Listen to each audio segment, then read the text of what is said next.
Welcome to the Wired for Success podcast, your show for ambitious, mission-driven entrepreneurs who want to build million-dollar businesses without sacrificing their health, relationships, or happiness, who understand that in order to build their empire, they need a solid foundation, and that the more they are thriving, the more their business is thriving too. This show brings you the very best from science, self-development, and entrepreneurship to set you up for sustainable success. Hi, I'm Claudia Garbett, the scientist turned mindset and high performance coach for entrepreneurs, and I help you get wired for success.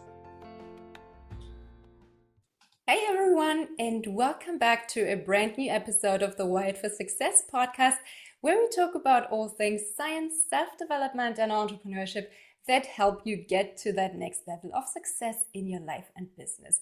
And today I'm bringing you a brand new interview episode. My guest today is visionary entrepreneur Michael Buzinski. He's the president and CMO of Buzzworthy website marketing. Buzz, as most call him, is a lifelong entrepreneur, digital marketing thought leader, and best-selling author. He's an accomplished serial entrepreneur who has built a multi-million-dollar creative agency, a successful digital agency, and an award-winning media production house, along with part ownership of a minor league indoor football team, café, and other entrepreneurial ventures over the last 20 plus years. And Mike's sole mission is to help entrepreneurs avoid the time drain and frustration of managing profitable digital marketing campaigns. And that's why he has simplified digital marketing success with the rule of 26 and is on a mission to double the website revenue of service-based businesses across America. And as an advocate of simple and effective solutions, I'm looking forward to my conversation with Michael, who is going to share some actionable tips for marketing service-based businesses more effectively in 2022. So welcome, Michael, and thank you so much for taking the time to share your wisdom and experience with us today. It is my pleasure, Claudia. Thanks for having me. Of course. I'm always fascinated when I interview serial entrepreneurs like you, because to a lot of them, entrepreneurship seems to be something that's in their blood. They very often know from an early age that they want to become an entrepreneur. Is that what you have experienced too? Do you come from an entrepreneurial family background, or how did you get started? I guess I did. I mean, my mother, when I was really young, we lived on a farm, and being a farmer it's actually an entrepreneurial thing. Like, most people don't realize that you basically, your business is whatever you're raising or growing on land, right? Mm-hmm. And you're only as good as what you sell from those labors. So, and then my dad wasn't much, he's more of an institutional kind of guy, but my grandfather on my father's side and a few of my uncles are all entrepreneurs. So I guess if you're going to talk about it being in your blood, I could probably say, yeah, it's probably in there somewhere. I was raised without an entrepreneurial guide or guiding light. I had aspirations of rock starism and all those types of things. And it wasn't until after I was in the Air Force, and when I was getting out of the Air Force, right as I decided I wasn't going to be a lifetime military guy, I decided that I wanted to go out on my own because I was kind of unhireable. And I wanted to chase my dream of owning a marketing or a recording studio. And that's how I got into full-time entrepreneurialism. And that is when the wheels fell off the train and the journey began. Wow. So can you tell us, what was your first business? So the first business, was that the recording studio you mentioned, or was it something else? No, my first business technically was a outdoor portrait photography business called Eagle Eye Photography. And it was I had a lot of side hustles over the years. So being a musician, that was a business as well. I was a working musician from the age of 15 to 28. So about 13 years of just working gigs and recording albums and blah, blah, blah, blah, blah. I did all that stuff and marketing all of those things and whatnot. And then I had a couple photography opportunities that I worked with throughout the years as well. And marketing was up until I joined the service, which I didn't join until I was like 22 years old. Um, Marketing and sales were how I paid my bills. And I didn't know anything about that until I got my first job at a place called Ticketmaster. And they sell tickets, telemarketing for tickets for concerts and events and stuff like that. So once I got the bug of that, like, okay, I get this. I ended up falling into those types of roles constantly. And I did it on the side, obviously through my music, but also for friends. Like I always had friends that I would run into. They were trying to start something on the side, especially in the military. And I would, I was the tech guy. Instead of playing video games, I was, hawking the Photoshops and whatnot, and figuring those things out on my own, and really self-taught a lot of my production know-how. So it's just like a culmination of just, I have ADHD, and so I'm all about the new shiny things, and so everything interests me, which is probably why I've been in part of so many different businesses. Probably.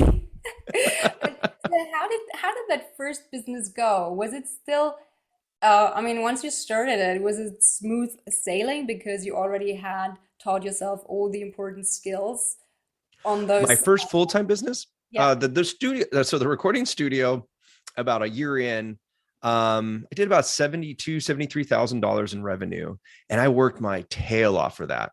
And at that time, my rent for the studio was more than the rent for my house, or for the condo I lived in.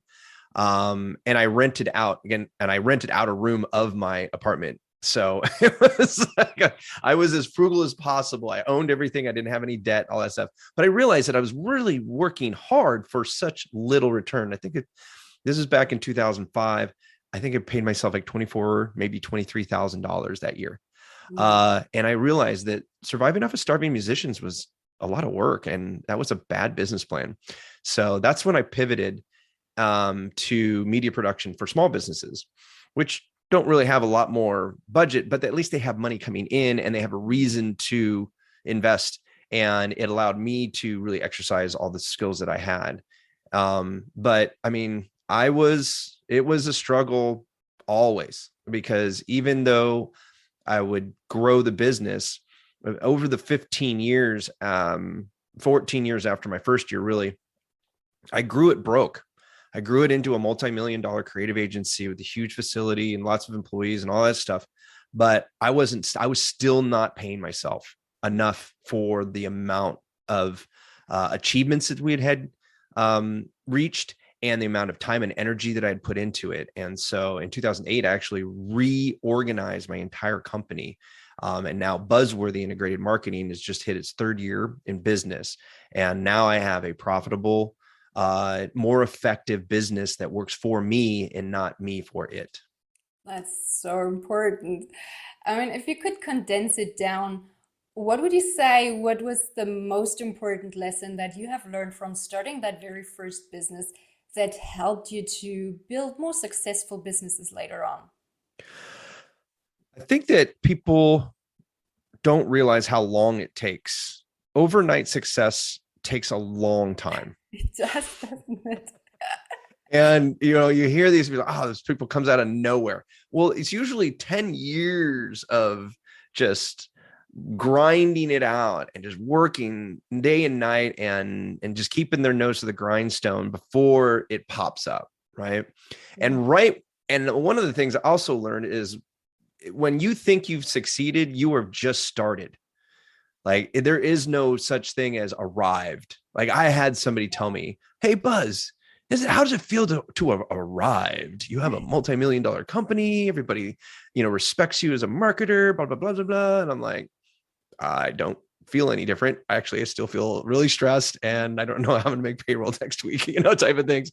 And that's back, just a few years ago, 5-6 years ago. That's what I was going through, is that I was trying to celebrate the successes, but then at the same time figure out how I was going to make ends meet, in the next quarter. So I think that, if you condense it down to the fact that you never arrive, it's not overnight, and it's always going to be some sort of struggle is always going to be there.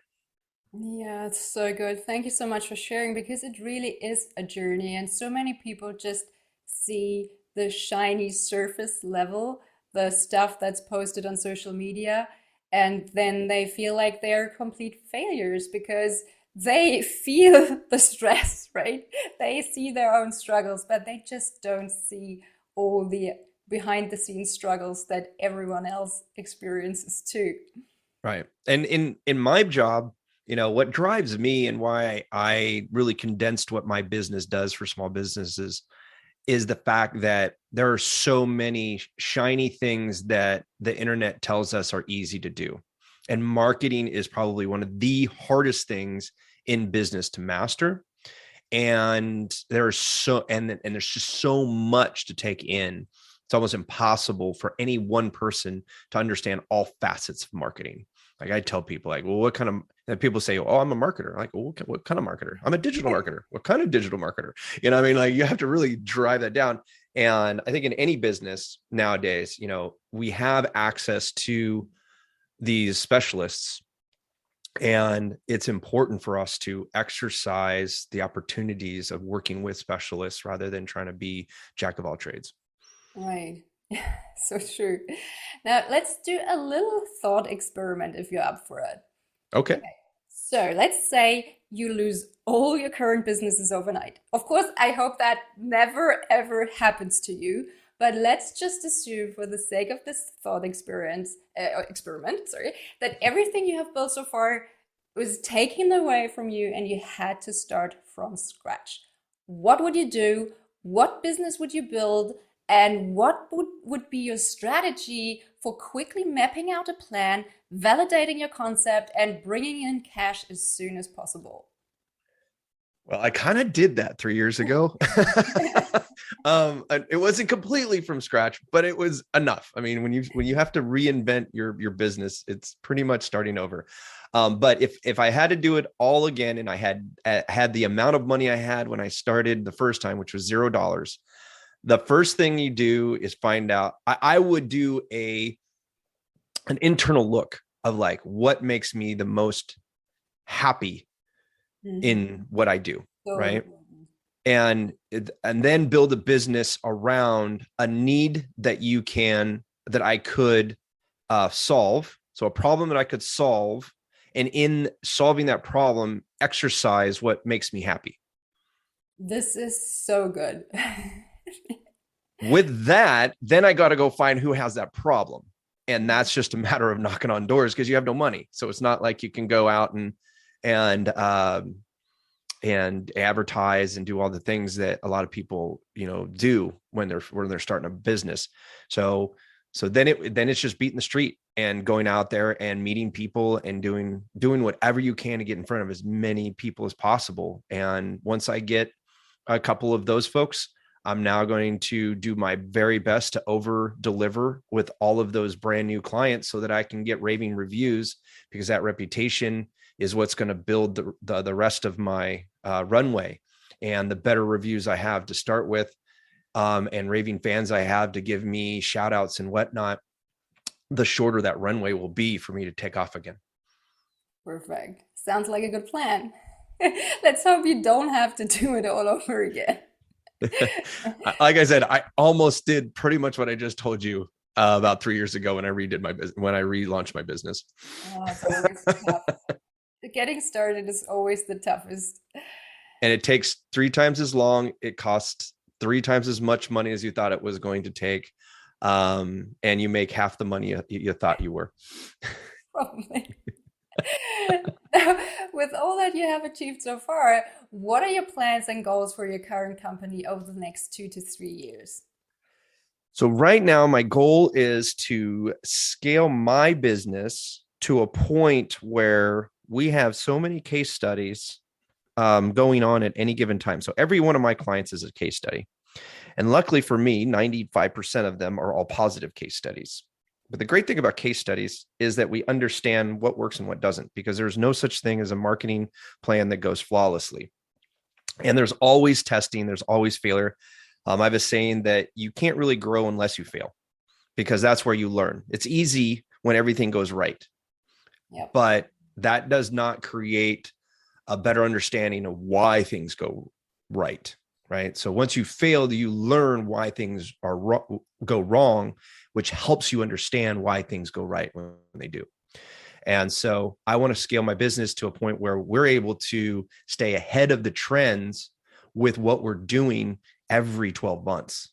And that allows us to be more proactive, with even more proactive than we are now with our clients as they come on board, which just drives that success. My mission is to double the website revenue of 1,000 businesses or 10,000 businesses in the next 5 years. Sounds like a good plan. Best of luck with that. And do you set personal goals for yourself too? Is there anything that you would like to do or experience this year? So my wife and I do a lot of traveling. And so we'll be in Europe in May. We'll be taking my parents to Mexico in the end of this month, the beginning of March.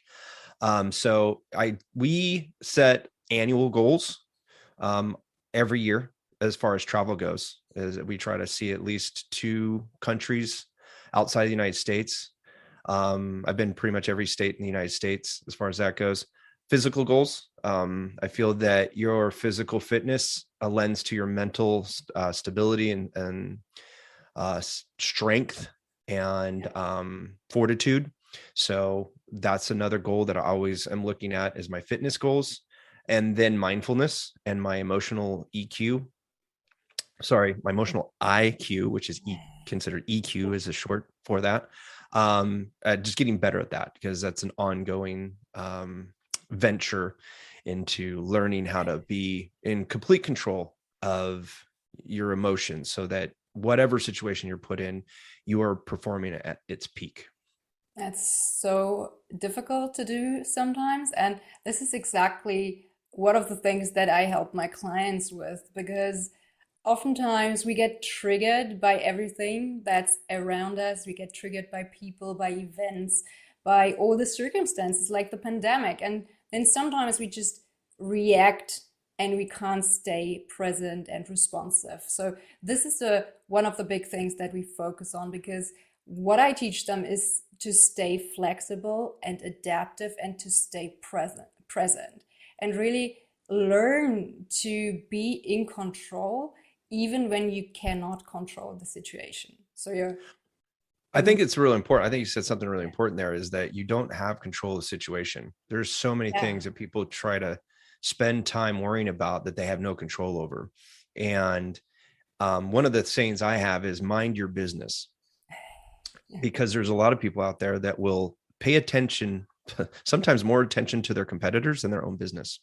And when we mind our business, we keep our eye on our own ball and we make it successful on its own versus trying to outdo somebody else. And when we keep up with the Joneses, we take our mind off the ball, or our eye off the ball, sorry. And that means that you are not giving your business 100% of what you could be doing. yeah. And this is constant comparisonitis, as I like to call it, it just Mm-hmm. makes yourself, you just feel frustrated. You feel like you're not good enough because you always see just what the other person wants you to see. As we said before, you don't see everything that goes on behind the scenes. And then people look at other people's strategies and they don't even understand whether or not those strategies are profitable for the people that they're trying to copy. So true. Now, Right. And it's just like, oh crap, now you're spending time, energy, and money on something that's not going to work. It's not even working for the people you're trying to compete with. so true. Now that we know a little bit more about you, let's talk about business. So, Okay. what is the biggest mistake that entrepreneurs make when it comes to digital marketing these days, and how can they avoid these mistakes? Well, the biggest mistake business owners make that I see is that they ignore their website when it comes to digital marketing. They have been over the last decade and a half, we've been kind of brainwashed into thinking that we don't need websites anymore because there's social media, because there are the Google My Businesses pages, there are all these platforms that people find us on, and so therefore the website's moot. and it's incorrect. Literally, I get asked like, our website's dead. And Yeah. I'm like, I've heard wow, that a lot. way off base. Because websites are the product and where people end up before they contact a business. I can't remember the statistic, but it's really high in the 70 percentiles of people who will visit a business's website before contacting them directly to do business. And that's across all industries. Okay. Right. And for e-commerce, that's where you're doing business. So, and it's so funny to watch e-commerce businesses ignore their website in that they think it's just the cash register. They don't look at it as the marketing engine to feed the cash register, right? They just see the checkout, buy now, buy now, buy now, buy now, buy now, buy now, buy now, right? And instead of nurturing, showing value, connecting with their clients, building rapport, even for a product, you should build rapport. If you want to have repeat clients and you want to have raving fans, build rapport. Because most of the products are going to work, and the ones that don't, you return. But the products that work and you keep and you give them a great customer experience, now they're going to tell their friends. Right? Yeah. I have an example of that. I have a Remarkable, which is this little, it's a writing pad. Okay. And it doesn't do anything fancy, and it doesn't have any apps. It's just a writing pad. And people are like, why did you spend so much money on a writing pad? Because I have ADHD. And if I have the things to click on, I will go click on them instead of doing what I need to be doing, writing the notes. I dropped it about 2 weeks after I got it. And I asked about a warranty or anything like what they could possibly do with it, because it was my fault that it broke. They literally said, just send it back to us. We'll send you a new one. Oh, wow. I didn't even ask for that. I just said, how can I repair it? Yeah. Now, I look at that and go, well, maybe they wanted to see how the damage was, because it dropped on the corner, blah, blah, blah, blah, blah. But the fact that they do that, I have probably sold at least 24 of these walking around, because people look at it one and they go, oh, that's pretty cool. And I go, yeah. And the company stands behind the product, even when I'm the one that messed up. Now they people, oh, wow, I can trust this company, and it's got something that'll solve one of my problems as far as not having sticky notes everywhere. I'm going to go buy me one too. So that's a big, so coming back to the website, right? Your website needs to convey everything the client wants to hear, to feel that they can trust you and that you're likable, because that's who we do business with, people we like and trust. Yeah, so I totally see the point for an e-commerce website, but what about the service-based businesses? So how important is it for a service-based entrepreneur to have a website? I feel like it's even more important. Okay. Can you elaborate on that? An e-commerce business could potentially survive with their e-commerce being on a marketplace. So not necessarily sell their products through their website. They could do it. I don't suggest it, but you could do it. Okay. But the last thing I said was, we do business with people we trust and like. Okay.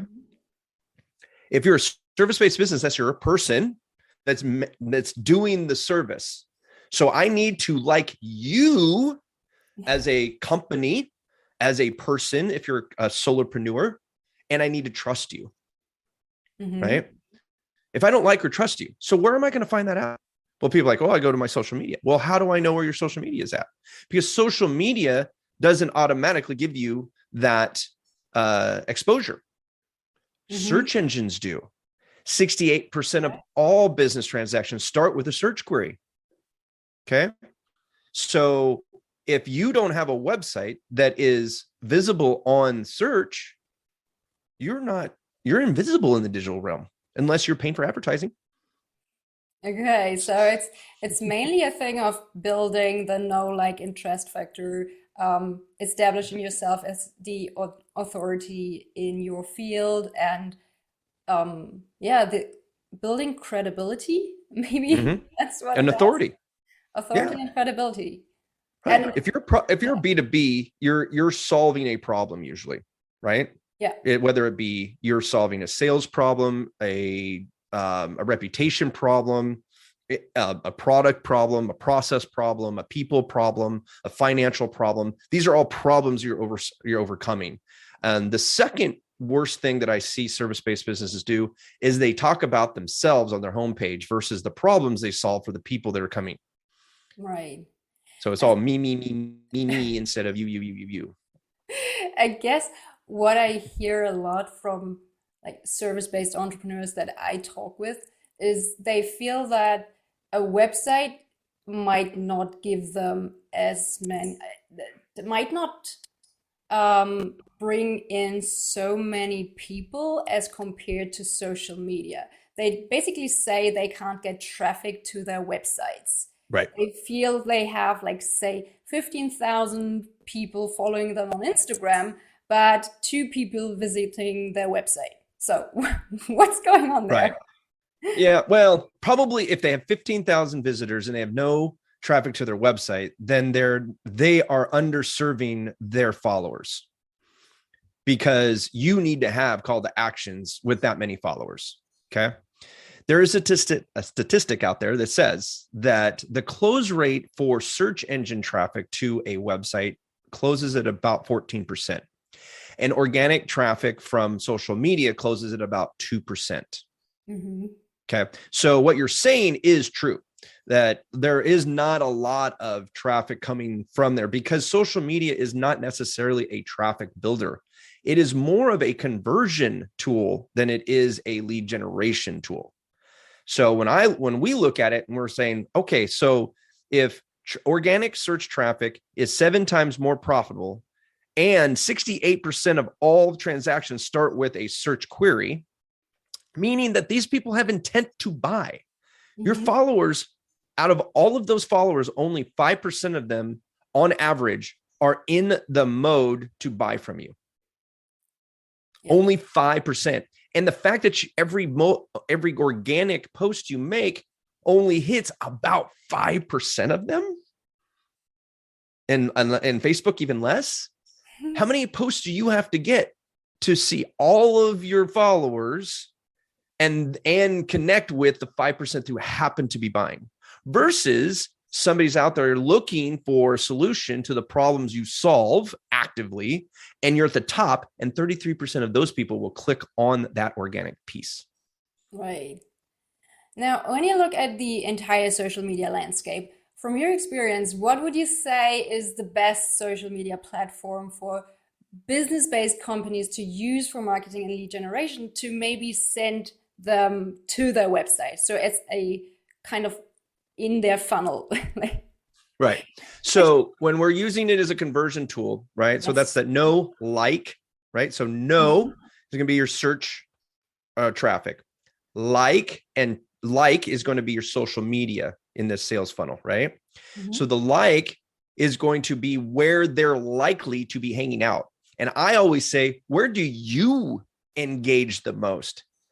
Because it's really hard to be genuine on a platform that is not genuine to you.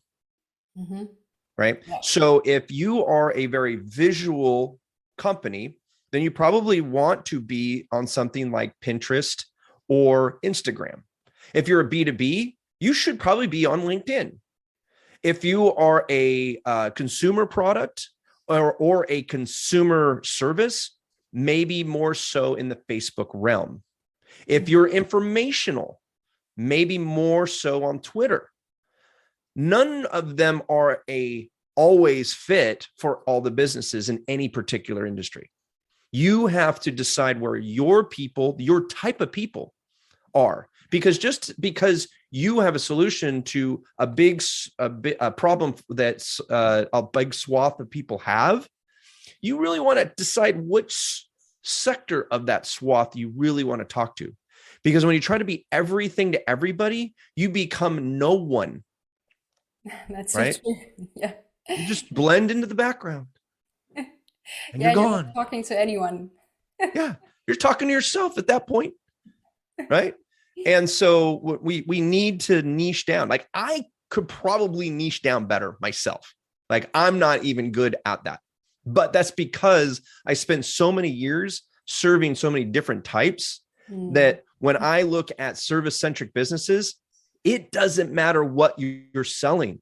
My strategy framework is the same, right? Yeah. So as long as I attract the right type of person that's in a service-centric business, I'm going to be successful.